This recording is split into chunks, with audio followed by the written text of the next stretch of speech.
Вот уже несколько дней маленькая Раяна лежит в детской больнице под чутким присмотром специалистов и родителей. Буквально через пару минут 5-летней девочке предстоит операция на шее. Родители очень надеются на благополучный исход, ведь хирург дает положительные прогнозы. Состояние у нее удовлетворительное.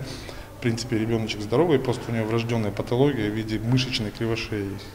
Тогда будет абсолютно здоровой.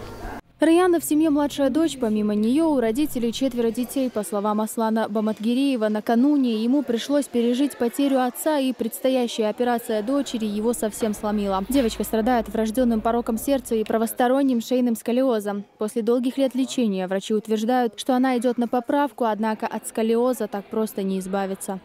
Врожденный порог, от порога на лечение я сидел 1 yıl başta onu korktuk dersinde geldi oldu. İnci ugur dokniga sonra один уже и бецедисна эле. Девочку уже перевели в операционную, родители в ожидании исхода, и в это время в больницу прибывают представители регионального общественного фонда имени Ахмата Хаджи Кадырова. Они вручили семье Баматгиреевых денежную сумму, необходимую для дальнейшего лечения ребенка.